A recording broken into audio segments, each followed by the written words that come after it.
우리 인간에게 있어서 가장 진솔하고 순전하고 간절한 그런 순간이 있습니다. 그때가 언제인가 하면은 바로 기도할 때입니다. 기도는 하나님께 자신의 문제를 직접 아리는 가장 숭고하고 가장 아름다운 일로 사람이 기도할 때 가장 거룩하고 가장 인간답게 됩니다. 그러므로 기도는 운명을 결정합니다. 기도한 대로 됩니다.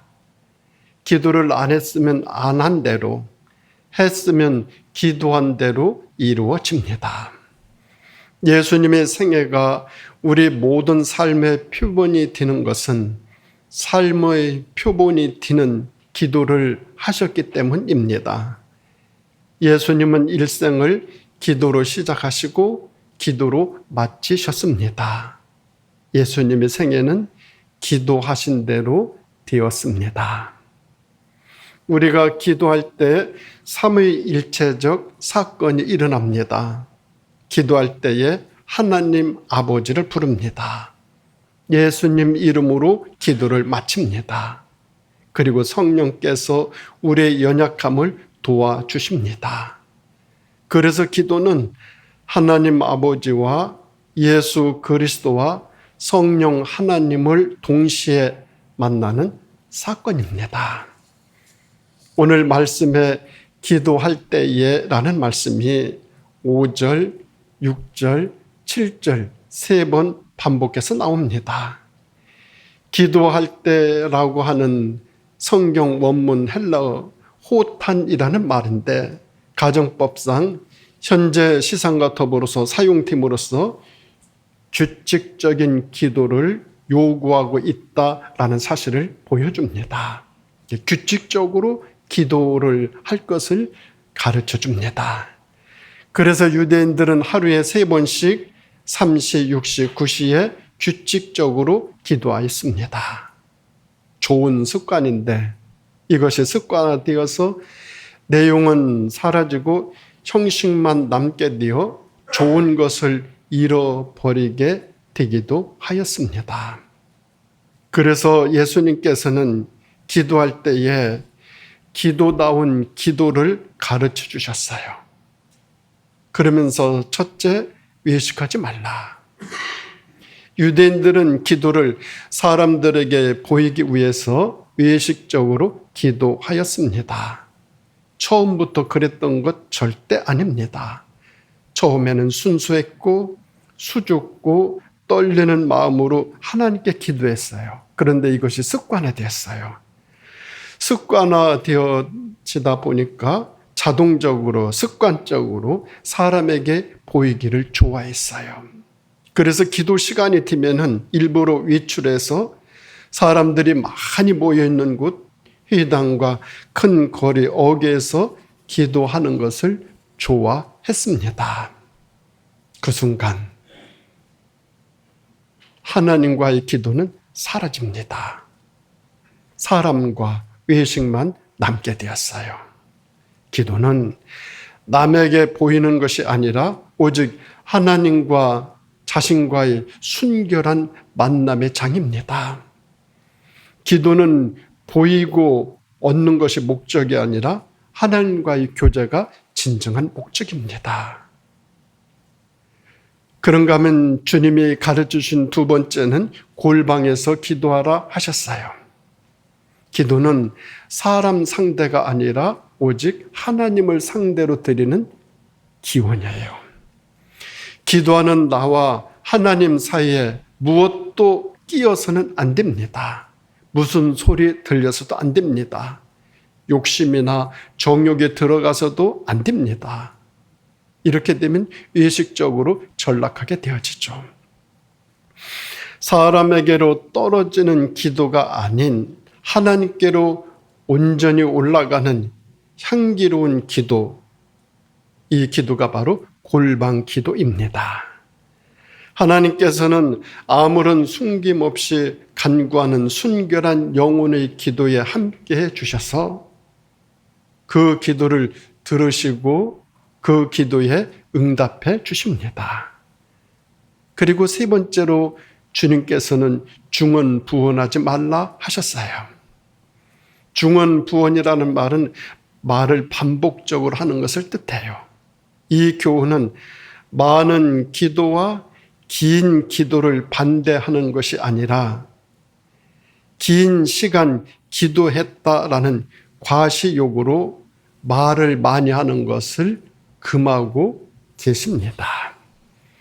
많은 말은 할 것이 아니라 많은 기도는 해야 하며 유창한 말이 아니라 계속적인 경건한 마음의 열정을 가지며 기도하라 가르쳐주고 있습니다. 하나님은 기도의 수를 헤아리지 아니하시고 그 무게를 다루십니다. 하나님은 기도의 길이를 재지 아니하시고 그 기도의 깊이를 재시는 분이십니다. 이렇게 예수님께서 제자들에게 가르쳐 줬어요. 그러자 예수님의 이 가르침을 받은 제자들이 이렇게 예수님에게 묻습니다. 주님, 그러면 우리에게 기도를 가르쳐 주십시오. 이렇게 부탁했어요. 그러자 예수님께서 너희는 이렇게 기도하라 라고 하며 가르쳐 주신 기도가 주기도 기도문입니다. 주기도문입니다. 기독교 삼위일체 교리를 정립한 2세기 최고의 신학자인 터툴리안은 이런 말을 했어요. 예수님이 가르쳐준 이 주기도는 복음 전체의 내용을 담은 가장 복음적인 핵심을 담아놓은 기도다라고 했습니다. 그리고 예수 그리스도의 속죄 사역이 모든 인류를 위한 것이고 이론적으로는 모든 사람들에게 구원의 효력이 보편적으로 미친다는 보편 속죄론을 주장한 리차드 박스터라고 하는 신학자는 우리 신앙생활에 있어서 세 가지가 중요하다 강조했어요. 십계명, 주기도, 사도신경 이것을 말하고 있어요. 십계명은 구약 계명의 중심이고 주기도는 제자 신앙의 중심이고 사도신경은 오늘 이 시대를 살아가는 모든 성도들의 핵심적인 신앙의 내용이다 이렇게 강조했어요. 주기도는 그만큼 중요한 부분을 차지하고 있습니다. 그러면 예수님께서 가르쳐 주신 주기도는 어떤 기도일까요? 첫째는 기도의 대상이 아버지 하나님이셔요. 우리가 기도하는 대상은 하늘에 계신 우리 아버지이셔요. 아무나 기도하는 것이 아니에요. 하나님의 자녀만이 기도할 수 있어요. 아버지가 되시는 하나님께 기도할 수 있어요. 자녀들이 부모님에게 무엇을 요구하듯이 하나님의 자녀만이 하나님께 요구할 수 있어요. 이것이 자녀됨의 권리이고 권세예요. 자녀의 이 요구에 부모님은 그 요구를 들어줘야 될 책임과 의무가 있어요. 우리 하나님도 우리가 기도하면은 들어주어야 할 책임과 의무가 있어요. 비슷한 두 낱말이 있어요. 아버지와 아저씨. 아저씨는 아버지와 비슷한 어른이지만서도 아저씨는 책임과 의무가 없어요. 그러나 아버지는 자기가 가지고 있는 것을 반드시 자녀에게 주어야 할 의무와 책임이 있어요. 성도 가운데 기도하는 성도는 하나님을 아버지로 믿는 성도예요. 그런데 기도를 하지 않는다?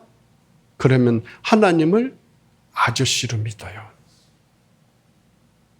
하나님을 아저씨로 믿는 사람은 하나님이 내 기도를 들어주지 않을 수도 있다 생각해요. 하나님을 아버지로 믿으면 기도해요. 하나님을 아버지로 믿는 사람은 반드시 기도해요. 하나님을 아저씨로 믿어서는 안 됩니다. 우리 기도의 대상은 아버지이십니다. 이것이 구원받은 자의 확증입니다. 하나님 아버지의 자녀 같으면 하나님 아버지 집에 살 수 있어요. 하나님 아버지께 무엇이든지 구할 권리도 있어요. 하나님 아버지에게 보호받을 의무도 있어요. 그래서 기도하는 사람은 자기 운명을 바꾸는 거예요. 주님이 가르쳐 주신 기도 가운데 하늘에 계신 우리 아버지, 이 말씀은 하나님께 최고의 영광이 되는 말인데, 이것은 전 인류를 하나의 공동체로 만드는 의미를 담고 있어요. 하나님을 우리 아버지로 모시기 때문에 당신도 나의 형제 자매예요. 너와 나 차이가 없어요. 모두 다 하나님의 자녀로 함께 살아가야 될 넓은 마음, 넓은 세계, 모두 형제의식을 갖고 살아가는 의미를 우리에게 가르쳐 주신 기도가 주기도예요. 주님이 이런 기도를 우리에게 가르쳐 주셨어요. 모두가 하나님을 아버지로 믿기 때문에 우리 모든 사람들은 한 공동체 속에서 살아가고 있어요. 차별, 차이가 없어요. 모두 같아요. 한 아버지를 믿고 살아가는 우리이기 때문에 그렇습니다. 그런가 하면 두 번째로 주기도문은 하나님의 영광을 구하는 기도예요. 예수님께서 가르쳐 주신 기도는 우리가 어떻게 기도해야 하는가를 잘 제시해 주고 있는데, 기도할 때 먼저 하나님의 영광을 위해서 기도해야 된다라는 것을 말씀해 주고 계십니다. 하나님의 영광을 위한 기도가 우리의 필요를 위한 기도보다 앞에 있는 것은 우리 자신의 필요보다 하나님의 영광이 기도의 우선순위다라는 것을 예수님께서 가르쳐주고 계십니다. 주기도에서는 하나님의 영광을 위해 먼저 구해야 할 것 세 가지가 나타나고 있는데, 첫째는 하나님의 거룩을 구하는 기도요, 두 번째는 하나님의 나라를 구하는 기도요, 세 번째는 하나님의 뜻이 이루어지는 기도를 구하고 있습니다. 그래서 하나님의 이름이 거룩히 여김을 받으시오며 라는 기도는 하나님의 이름, 하나님 그 자체가 가장 고귀한 인격을 간직하고 계셔요. 그러기에 하나님의 이름은 거룩히 여김을 받아야 돼요. 세상의 이름과 구별된 이름이에요.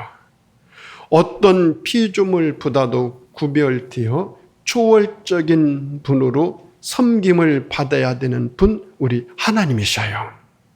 그렇기 때문에 하나님의 이름에 합당한 영광 돌려드리는 기도 저희들이 드려야 돼요. 나라 임하옵시고라는 기도는 이 땅에서 확장되어야 할 하나님의 통치 영역을 의미하고 있어요. 개인이나 집단의 삶에 이 말 하나님의 통치 자체를 가르쳐주고 있어요. 하나님은 모든 것들을 섭리하고 계셔요. 나 혼자 개인적으로 이렇게 저렇게 한 달전년 간에도 그 모든 것들을 주관하고 섭리해 가시는 분은 우리 하나님이셔요. 하나님의 통치, 하나님의 지배, 하나님의 다스림이 임하는 기도, 이 기도가 주기도문이에요. 그리고 뜻이 하늘에서 이룬 것 같이 땅에서도 이루어지이다라는 기도는 하나님의 뜻이라고 하는 것은 하나님의 계획과 섭리를 가르쳐줘요. 따라서 하나님의 뜻이 이루어지길 기도한다라는 것은 하나님의 뜻이 아닌 인간의 뜻은 이루어지지 않기를 바라는 의미도 담고 있어요. 그런데 오늘날 많은 사람들은 사람의 뜻이 이루어지기를 간구하는 기도를 더 많이 하고 있죠. 이런 면에서 하나님의 생각에 승리하고 하나님의 방법이 승리하고 하나님의 시간이 승리하기를 원합니다 라는 기도가 바로 하나님의 뜻을 구하는 기도예요. 하나님의 방법, 하나님의 시간, 하나님의 생각이 더 우선. 이 세 가지는 불가분의 관계를 가지고 있다라는 점을 우리가 주의해야 되는데, 하나님의 나라가 이루어지는 곳에서는 하나님의 이름이 거룩히 여김을 받고 하나님의 뜻이 성취됩니다. 주기도는 거룩한 나라가 이 땅에 이루어지는 그런 기도예요. 하나님의 뜻이 이 땅에서 이루어지면 우리 마음속에 평화가 있어요. 평온함이 있어요. 자유가 있어요. 행복이 있어요. 하나님의 뜻이 이루어지면은 살기 좋은 세상, 아름다운 세상, 은혜로운 세상, 모두가 용납하고 용인하는 세상, 그런 세상이 되어질 줄 믿습니다. 그런가 하면 세 번째로 주기도는 우리의 필요를 구하는 기도예요. 우리의 필요를 구하는 기도예요. 하나님의 영광을 위해 기도 드린 다음에 우리의 필요를 위해서 기도해야 합니다. 우리의 필요를 위해 구해야 할 것 네 가지가 있어요.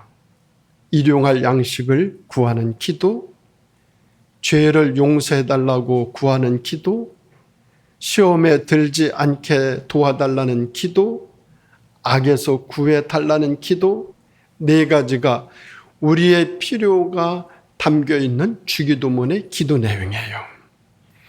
우리의 필요를 위해 기도하는 그 기도 속에 물질적인 필요는 한 가지예요.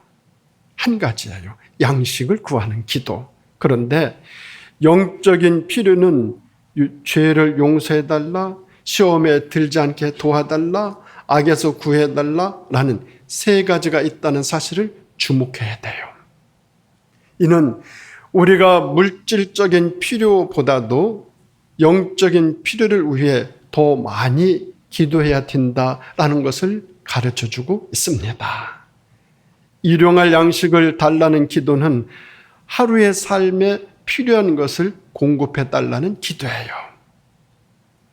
일용할이라고 하는 말은 꼭 필요한 하루에 꼭 필요한 것, 그것을 의미하고 있어요.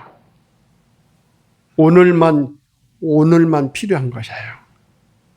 따라서 이 기도는 욕심에 대한 자기 절제가 포함되어 있어요. 왜냐하면 우리는 대부분 일용할 양식이 아닌 평생의 것을 구하고 있어요. 하루 일용할 양식을 구하는 것이 아니라 평생의 것을 구하는 것이 우리들의 기도의 모습이기도 해요. 우리의 죄를 사하시고 이 기도 속에는 우리 자신이 예수를 믿어도 날마다 죄를 지을 수밖에 없는 존재라는 사실을 전제하고 있어요. 즉 우리는 하나님께 계속해서 용서받아야 될 그런 존재라는 사실을 전제하고 있어요. 우리는 살아가면서 늘 용서를 받아야 돼요. 하나님이 늘 용서해 주지 아니하시면 우리는 이 세상 살아갈 수 없어요. 그리고 우리를 시험에 들지 말게 하옵시고는 사탄의 유혹을 이기라는 거예요. 유혹 자체가 생기지 아니하도록 그런 기도가 아니라 유혹이 있을 때 우리의 죄의 본성이 그 유혹에 이끌리지 아니하도록 하나님 도와주십시오. 살아가다 보면 수많은 유혹이 있죠. 그것을 이길 수 있는 힘, 능력, 은혜 꼭 베풀어 주시옵소서라는 기도예요. 그리고 다만 악에서 구하옵소서라고 하는 말은 이 악이란 사탄을 의미하고 있어요. 따라서 악에서 구해 달라는 기도는 사탄의 영향력으로부터 우리를 보호해 달라는 기도예요. 좀 더 적극적으로 해석하면 영적인 전장에서 반드시 승리할 수 있도록 도와달라라는 기도예요. 우리 그동안 기도 생활하는 가운데서 이런 기도를 드리며 신앙생활을 했는지, 그리고 나 자신의 기도에서 최우선의 관심사는 무엇인지, 다시 말해서 기도할 때 내가 제일 중요하게 여기고 간구하는 기도의 제목은 무엇인지 한번 생각해 보시기 바랍니다. 주기도문이 가르쳐주는 기도의 우선순위는 두 가지예요. 먼저는 나 자신의 필요보다 하나님의 영광을 먼저 구할 수 있어야 된다라는 것과, 다음은 물질적인 필요보다 영적인 필요를 더 많이 기도해야 된다라는 것을 가르쳐주고 있습니다. 나 자신의 현재 기도 생활과 주기도문에 나타난 기도 생활의 우선순위를 비교하면 하나님을 위한 기도보다 나 자신을 위한 기도가 더 우선적이고, 나 자신을 위한 기도도 영적인 측면보다 육적인 측면의 기도가 더 많았음을 알 수 있어요. 그렇다면 이제 주님이 가르쳐 주신 기도를 배우면서 나 자신의 기도를 수정해야 되지 않겠는가 생각할 수 있어요. 그리고 어떻게 수정해야 될 것인가? 어떻게 수정하기를 원하십니까? 기도 많이 하는 것도 중요하지만 바르게 하는 것이 더 중요하죠. 그리고 예수님께서 이 주기도문을 가르쳐 주시고 난 다음에 부탁한 것이 하나 있어요. 그것은 바로 용서예요.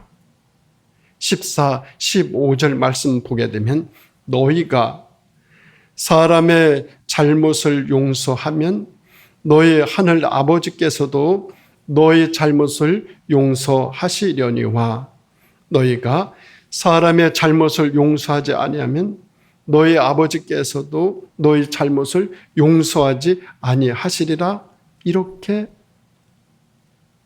말씀하고 계세요. 주기도문을 가르쳐 주시고 난 다음에 바로 예수님께서 강조하고 계신 것, 용서예요. 그러므로 기도의 열매는 용서예요. 용서는 사랑의 시작이에요. 기도 응답의 결과예요. 기도 많이 오는 사람은 넓은 마음, 깊은 마음을 가지고 있어요.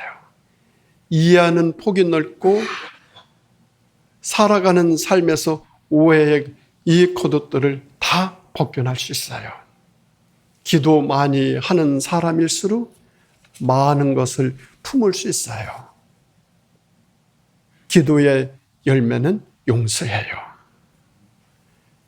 여기 우루과이 작은 성당벽에 써 있는 주님의 기도를 바칠 때라는 주기도문의 뜻을 담고 있는 글을 함께 읽으면서 설교를 마치려고 합니다. 우리 주님의 기도를 바칠 때라는 이 글을 같이 함께 읽으면 좋겠습니다. 영상에 있죠? 같이요. 주님의 기도를 바칠 때 같이요. 하늘에 계신 하지 말아라. 세상 일에만 빠져 있으면서 우리 하지 말아라. 너 혼자만 생각하며 살아가면서 아버지 하지 말아라. 아들, 딸로 살지 않으면서 아버지의 이름이 거룩히 빛나시며 하지 말아라. 자기 이름을 빛내기 위해서 안간힘을 쓰면서 아버지의 나라가 오시며 하지 말아라. 물질 만능의 나라를 원하면서 아버지의 뜻이 하늘에서 같이 땅에서도 이루어지소서 하지 말아라. 내 뜻대로 되기를 기도하면서 오늘 저에게 일용할 양식을 주시고 하지 말아라. 가난한 이들을 본체만 채 하면서 저에게 잘못한 일을 저희가 용서하오니 저희 죄를 용서하시고 하지 말아라. 누구에겐가 아직도 앙심을 품고 있으면서 저희를 유혹에 빠지지 않게 하시고 하지 말아라. 죄 지을 길을 찾아다니면서 악에서 구하소서 하지 말아라. 악을 보고도 아무런 양심의 소리를 듣지 않으면서 아멘 하지 말아라. 주님의 기도를 진정 나의 기도로 바치지 않으면서 기도 드리겠습니다. 하나님, 새해가 세 번째 주일을 맞이합니다. 저희들이 올 한 해 용서, 사랑의 시작입니다. 라는 표현으로 시작을 했습니다. 지난주에는 복음의 말씀을 함께 나눴고 오늘의 말씀은 기도의 말씀을 나눴습니다. 저희들 올 한 해 살아가면서 하나님 말씀을 믿고 그 말씀대로 기도하면서 저희들 삶의 자리에서 서로 용서하며 서로 용납하며 서로 이해하고 서로 사랑하며 살아가는 믿음의 공동체로 저희들의 가정, 저희들의 일터, 이 나라와 이 민족, 온 인류를 축복하여 주시기를 예수님의 이름으로 간절히 기도드립니다. 아멘.